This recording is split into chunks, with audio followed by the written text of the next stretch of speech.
Morning, আমার ঘরকন্যায় তোমাদের সকলকে স্বাগত জানিয়ে শুরু করছি আরও একটা নতুন দিন, আরও একটা নতুন ব্লগ। আর এই যে রং টং দেখে বুঝতে পারছো দোল খেলা স্টার্ট হয়ে গেছে। কালকে রাত্রিবেলা অফিস থেকে ফিরে হঠাৎ করে রং কিনে এনেছে, জানি না, বসে বসে ফোন দেখছি, দেখি পেছন থেকে মাখিয়ে ভূত করে দিল। আর সেই রং ধুতে গিয়ে, আর আমিও দিয়েছি সেটা কথা না, বদলা তো নিতেই হবে, তো সেই রং মাখিয়ে হাতের অবস্থা পুরো খারাপ ছিল, মানে কিছুতে হাত দিলেই সেটা লাল হয়ে যাচ্ছিল। আজকে ভালো করে সাবান দিয়ে ঘষেছি, মুখের রংটুকু উঠেছে, আর হাতের আর গলার রংটা আর উঠছে না। আমি বেশি রং ঘষে ঘষে তুলিও না, রং মাখালে সেই রং চান করতে করতে যতটুকু ওঠে ওঠে, ওই ঘষে মেজে তোলার মতন ধৈর্য শক্তি বা কিছু আমার নেই। যা উঠবে উঠবে, না উঠবে না উঠবে, যবে উঠবে উঠবে, এরকম একটা ব্যাপার। এখন চান করে এসছি, এবার চা খাবো। সুবর্ণ সকাল সকাল বাজারে গেছিলো, তারপর আমি ঘরদোরের কাজকর্ম করে নিয়ে ঠাকুর পুজো দিয়ে এসে এবার একটু দুজনে চা খাবো, খেয়ে যাব হচ্ছে শ্বশুর বাড়িতে। ওখানে একটু পায়ে টায়ে বড়দের আবির দিয়ে তারপর বাড়ি এসে রান্না করব। চা খেয়ে জিমিদের ভাতটা বসিয়ে দিয়েছি, দিয়ে শুভ আর আমি একটু চট করে ও বাড়িতে যাব এখন। আর যেটা ব্যাপার সেটা হচ্ছে জিমির খুব শরীর খারাপ, ওর পেছনের পায়ে আর্থারাইটিসের হোক বা কিছু হোক ব্যথা করছে, কাল থেকে উঠে দাঁড়াতে পারছে না। ডাক্তারকে ফোন করেছি, বললো সন্ধ্যে 7টার পর ছাড়া আসতে পারবে না। আর এদিকে একটু দাঁড়াতে পারছে না, আর ওর এই যে এরমভাবে সারাটাক্ষণ এরমভাবে শুয়ে রয়েছে। আসছি, সারাটাক্ষণ এরমভাবে শুয়ে রয়েছে, আর নামা ওঠা তো করছেই না। ডাক্তারও পাওয়া যাচ্ছে না, আজকে দোলের দিন, ওকে আমরা নিয়েও যেতে পারছি না চেম্বারে। তো একটা ওষুধ দিয়েছে, সেটা আমার দেওর নিয়ে আসবে, সেই ওষুধটা খাওয়াবো, খাওয়ালে একটু ভালো থাকবে। ইঞ্জেকশন হলে ভালো হতো, কিন্তু বললি ইঞ্জেকশনটা তো আমরা দিতে পারবো না, ওষুধটা আপাতত খাইয়ে ওকে রাখবো, তারপরে ডাক্তার সন্ধ্যেবেলা আসবে। চল, শোনা যায় যে সকাল থেকে দোল খেলছিল, আমি বাড়ি থেকে দেখতে পাচ্ছিলাম। দেখি কি রে, হ্যাঁ কি অবস্থা, দাঁড়া দাঁড়া দাঁড়া পরে দিবি, দাঁড়া দাঁড়া দাঁড়া দাঁড়া দাঁড়া, আচ্ছা দিবি দিবি দিবি, দাঁড়া দাঁড়া দাঁড়া। এর অবস্থা দেখছো, সকাল থেকে একেবারে রঙে ভূত। আর ইয়েলো কালারটা বাবাই দিল, খোলা আছে। হ্যাঁ, আর মাও সকাল থেকে একদম রঙের মুডে রেডি, একেবারে হাতে আবিরের থালা নিয়ে। ডিজাইন পছন্দ হলো না, ডিজাইন করেছিল, ডিজাইন পছন্দ হয়নি।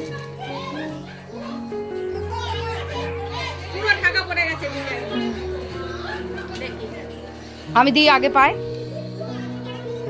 দেখি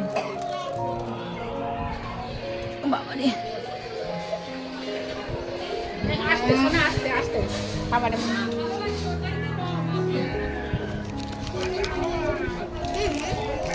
এ না, তোমাকে তো দেওয়া হয়নি।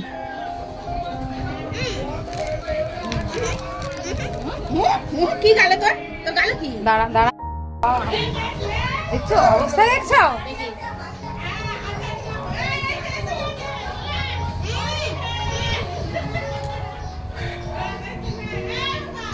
ওরে বাবা, এটা কে গো?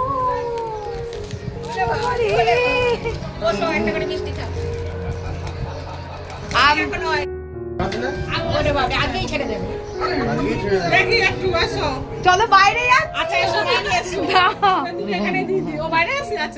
ঘরটার অবস্থা কি হলো, দাও। আমি করিনি, ওর বাবা করেছে। ইয়েলো কালার, ইয়েলো কালার আমার পছন্দ না, পিঙ্কটা। কালকেই তো পূর্ণিমা ছিল,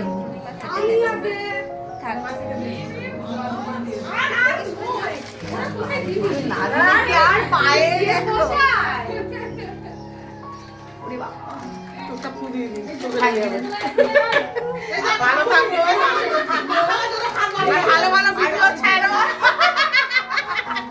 আরো ভালো লাগে। ফ্যান এটা, আমাদের কমেন্ট করছে, হ্যাঁ রোজ কমেন্ট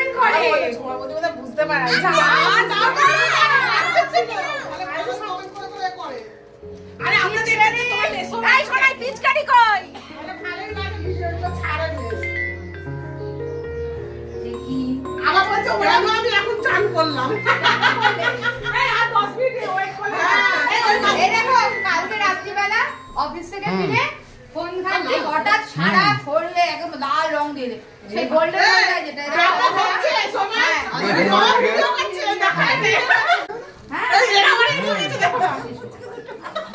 এরা ভিডিও আসল করে দেখো না। রঙিন থাকো। এই থাকো মানে বার কর না। দিদি তো আবার কতবার এই তো দাঁড়াতে দে একটু কপালে করে বেশি করে দে বেশি করে দে দেই দে। এরা তুমি টান মতন দাঁড়াচ্ছে এদিকে আয় এদিকে আয় সোনা। আবার তার ওষুধ দিবেন দুকে আগে কি গো এবার সেই ঠাকুমা বসে রয়েছে হবে না একটু দাঁড়াতে হবে, ঠাকুমার শরীর ভালো নেই, দিয়েছো? আমরা ফোন রাখবো। চলো ক্যামেরাম্যান এসে গেছে সব দাঁড়িয়ে পড়ো। যার মুখে দাঁড়িয়ে পড়ো। Yes. সবাই। কেন আগে থেকে সবাই বসে ছিল না? এই তাই তো কথা ছিল নাকি? হ্যাঁ। কথা দেখেছিস?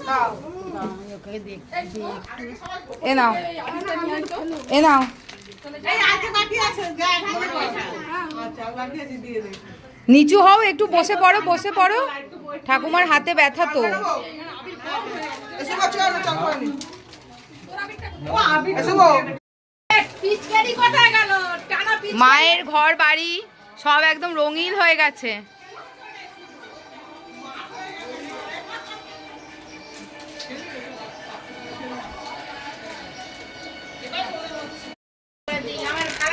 বারান্দাটার কি অবস্থা হলো, আর এই দুটো তো মেতে উঠেছে রঙে একদম। আগে ছোটবেলায় যত ভয় পেত এখন ব্যাস না, ওই জন্য মনে পড়ছে না। ও বাবা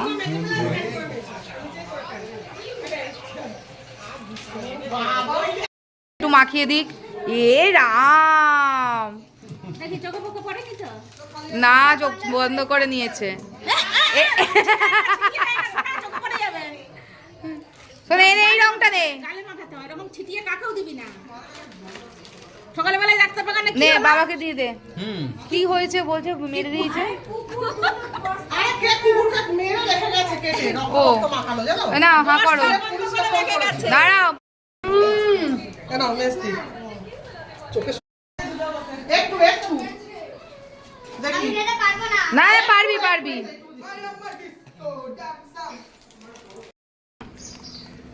দেখছো মুখটা সবে মুছে বেরোলাম।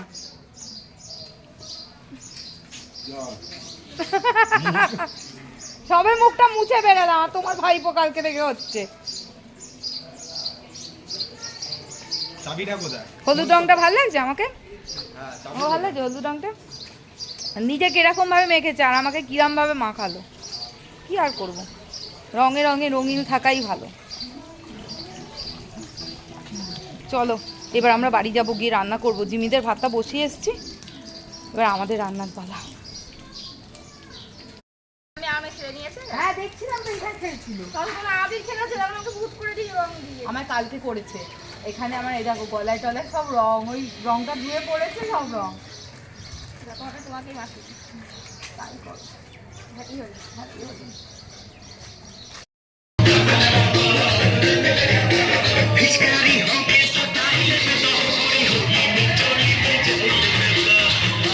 কানে ঢুকে যাবে। চলো দেখছো ওইদিকে কি করছে ওরা, বাবু কাকার বাড়ির সামনে।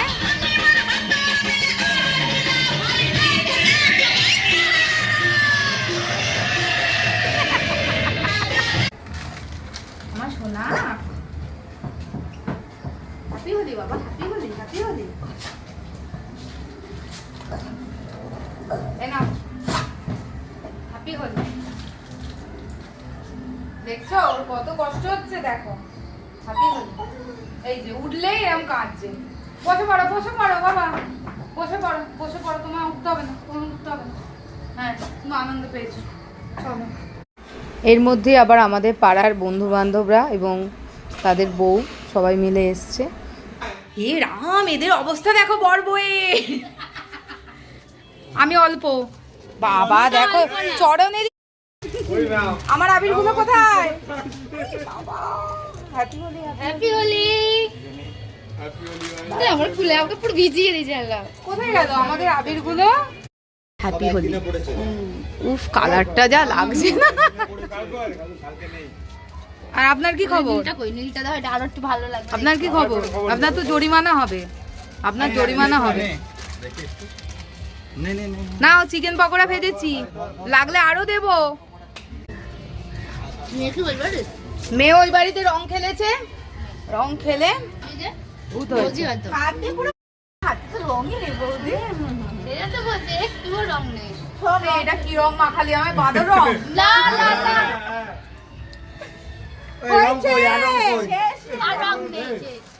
তাহলে এবার মুখে লাগিয়ে ওই এতক্ষণ oily skin মঙ্গা খাচ্ছে। আমার তাই রং নিয়ে একদম হাতে।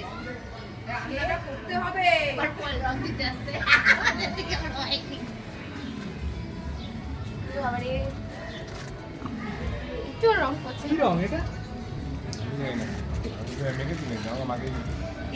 আমি নিজেরা মেয়েকে ভূত বলছে, আমরা রং মেখেছি নাকি? আরে ওনাটা দিয়ে মুছে দাও। ওর রং আনতে গেছে। বউটা কোথায়?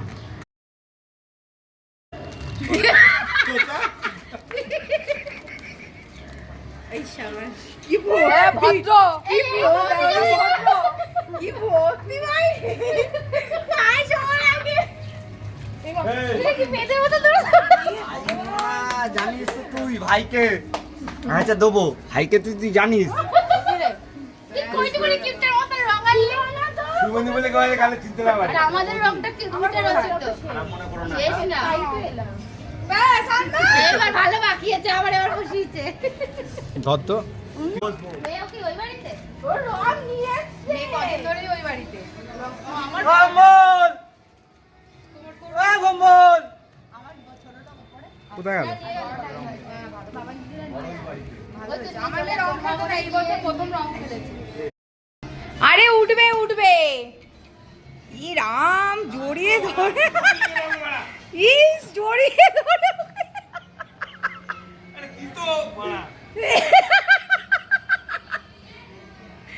এ বাবা, ও বাবা। রঙে পুরো ভূত করে দিল। এখনো রান্না করতে হবে, জিমিদের খেতে দিতে হবে। তার আগে এই যে হাতে দুখানা ট্যাবলেট নিয়েছি, এই যে এই দুটো হাতটা ধুয়ে নিয়েছি ভালো করে, রংটা যায়নি। এই দুটো জিমিকে এখন খাইয়ে দিতে বললো, তাহলে জিমির কষ্টটা একটু কম হবে। পিছনের পাটা কেরাম ওর দাঁড়াতে কষ্ট হচ্ছে, এখন জল খাচ্ছে। হ্যাঁ কর, ওষুধ খেতে হবে। এদিকে ভাত হচ্ছে, দেরাদুন রাইস সেদিনকে রাইস করে নিয়ে গেছিলাম, তার অনেকটা চাল বেঁচে গেছিল, সেটা দিয়ে ভাত হচ্ছে। এখানে তোমার হচ্ছে জিমিদের ভাত হয়ে গেছে। আমাদের এইখানে মটনটা সেদ্ধ করে নিয়েছি, আর এখানে আলু পেঁয়াজ যা যা লাগে কেটে রেখেছি। আমাদের এবার শুধু মটনটা করলে রান্না শেষ। চলো করে নিই। শুভ এখনো নিচে ওই সব এসছে ওর বন্ধু বান্ধবরা, তাদের সাথে বসে রয়েছে, তাদেরকে স্নান করাচ্ছে, রং মাখাচ্ছে, এসব করছে। আমি রান্নাটা চট করে সেরে ফেলি, তারপর স্নান করবো। একেবারে মাথার অবস্থা বিশাল খারাপ, মাথায় বোঝা হয়ে গেছে একটা। শুধু এই ভালো যে ওরা আমাকে শুকনো রেখেছে, ভেজাইনি, ভেজালেই মুশকিল হয়ে যেত। চলো রান্নাটা তাড়াতাড়ি করে নিই, জিমিদেরকে খেতে দিতে হবে, অনেক কাজ তাই না? উৎসব বলে আর লাইফে অন্য কিছু নেই, উৎসবের দিনেও কাজ থাকে এখন।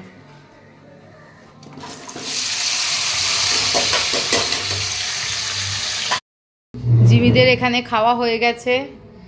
এখানে আমার জন্য একটা ডিম ভাজা রেখেছি, আর এই হচ্ছে মটন কষা আর ভাত, আর এইখানে রয়েছে লাল লাল ঝোল ঝোল মটন। রান্নাঘরও মোটামুটি পরিষ্কার করে নিয়েছি। এবার যেটা করতে হবে সেটা নিজেকে পরিষ্কার করতে হবে। চান করতে যাব। শুভ কোথায় বেরোলো, ওর ভাই বন্ধু বান্ধব সবার সাথে এখন কোথায় বেরিয়ে গেছে জানি না। মা এই মাত্র ফোন করেছিল, বললো যে রাইস দেবো কি না, মানে শাশুড়ি মা। আমি বললাম যে না এখন কিছু দিতে হবে না। আর এই চোখটা না খুলতে পারছি না, আটকে আটকে যাচ্ছে। এই রঙগুলোকে এবার ধুতে হবে। আর ঘাটটার সব চুলকোচ্ছে, এত রং মাখিয়ে দিয়েছে যে ঘাটটার সব চুলকোচ্ছে। বছরে একটা দিন বারণও করা যাবে না। তো যাই হোক, এবার চান করে নিই, চান করে কখন আসে দেখি, তারপর খাওয়া দাওয়া করবো। এখন প্রায় 3:30 বাজতে যায়, এখন এলো না। 3:25 মতো বাজে, জানি না কখন আসবে। আমি স্নান করে নিই, স্নান করে বসে থাকি, যখন আসবে তখন খাওয়া দাওয়া হবে। চলো। স্নান করে বেরিয়ে এসেছি, শুভ এখন স্নান করছে। যতটা পেরেছি রঙটা তুলেছি, মাথাটা যে কি হালকা লাগছে তা আমি বলে বোঝাতে পারবো না। হাতের রঙগুলো এখনও হয়তো যায়নি, আস্তে আস্তে স্নান করতে করতে 2-1 দিনেই চলে যাবে। যাই হোক, আজকে খুব মজা করলাম। আর শুভ স্নান করে বেরোলে তারপর একসাথে খেয়ে একটু রেস্ট নেব, কারণ দোলের পর না এই স্নান করার পরে শরীরটা একদম ছেড়ে দেয়। তো যাই হোক, এবার শুভ স্নান করে বেরোক, তারপর খেয়ে দিয়ে একটু রেস্ট নেব। রেস্ট নিয়ে তারপরে চিন্তা ভাবনা পরে হবে। সন্ধেবেলা জিমিদের ডাক্তার এসেছিল, উনি এখন বেরিয়ে যাচ্ছে। তো দেখে দেখে গেছে, সেরকম কিছু ভয়ের নেই বলে গেল। সন্ধেবেলা ভেবেছিলাম যে মায়ের বাড়িতে যাব, কিন্তু জিমিকে দেখতে জিমি ডাক্তারবাবু এলো, এসে একটু ঘুমিয়েও পড়েছিলাম আমরা বেশিক্ষণ। তারপর জিমি ডাক্তারবাবু এলো, এসে দেখে গেল। ও যখন সকালবেলা ওষুধটা দিয়েছিল, সেই ওষুধটা খাওয়ানোর পরই জিমি কিন্তু অনেকটা বেটার ফিল করেছে। এই ডাক্তারটা এত ভালো, এত ভালো, ওকে চোখ বন্ধ করে মানে আমি ভরসা করতে পারি যে জিমিকে তো ছোট থেকে দেখছে, এবং তারপরে যে যে বাড়িতে আমার আছে, ও আমি বন্ধ করে দিয়েছি, তো তারপর থেকে যাদের এনেছি তারাও মানে তাদেরকেও ওকে দেখানো হয়। আজ পর্যন্ত কোনো প্রবলেম ওকে দেখিয়ে আমাদের হয়নি, তাই এই ডাক্তারবাবুকে দেখিয়ে আমরা খুব স্যাটিসফাইড। তো সকালবেলা যখন বললাম তখনই একটা ওষুধ দিয়েছিল, এই ওষুধটা দিয়েছিল সকালবেলা। তারপরে এই ওষুধটা খাওয়ানোর পর জিমি অনেকটাই ভালো, মানে ভালো বলতে হাঁটা চলার যেমন একদম করছিল না, তারপরেও হাঁটা চলাটা করতে শুরু করলো। এখন তো দেখছি মোটামুটি ঠিকই আছে। বললো যে কাল পরশুর মধ্যে একটা ছেলেকে ডাকতে হবে, মানে ওই প্যারাভেট টাইপের যে যারা থাকে তাদের ডাকতে হবে, ইঞ্জেকশানটা করিয়ে নিতে হবে। আর ওর ছোটোবেলা থেকেই একটা হিপ ডিসপ্লেসিয়ার সমস্যা রয়েছে, তার জন্যেই ওর এই অসুবিধাটা হচ্ছে। যাই হোক, ভালো হয়ে গেলেই ভালো। বললো এমনি কোনো অসুবিধা হবে না, মাঝে মাঝে হয়তো এরকম ব্যথা হবে, কিন্তু ঠিক হয়ে যাবে। ঠিক থাকলেই আমরা শান্তি। আর সকাল থেকে কাল থেকে তো প্যানিকে একেবারে গেছে, মাথা ফাথা উড়ে গেছে। আর এই ডাক্তারবাবু যে এসে বলে গেল, এতে আমাদের অনেকটা শান্তি। আর আজকে তো কোনো কাজ নেই, দেখেছো কিরকম ধাক্কা মেরে দিল আমাকে টোটোটা। আজকে আর কোনো কাজ নেই, কারণ হচ্ছে তোমার রান্নাবান্না ওবেলার করাই আছে, মাংস রয়েছে, ভাত রয়েছে, বেশি করেই করেছিলাম মাংস ভাত একেবারে। তো ওটাই গরম করে খাবো, জিমিদেরও ভাত তরকারি রয়েছে, ওটা ওদের খেতে দেবো। আজকের ব্লগটা এখানেই শেষ করছি। সবাই খুব ভালো থেকো, সুস্থ থেকো, দেখা হবে পরের ব্লগে। ততক্ষণের জন্য টাটা, গুড নাইট। আর কারা কারা রং খেলেছো তারা অবশ্যই কমেন্ট করো। টাটা। আর চ্যানেলটা ভালো লাগলে লাইক করো, কমেন্ট করো, চ্যানেলটাকে সাবস্ক্রাইব করে পাশে থেকো।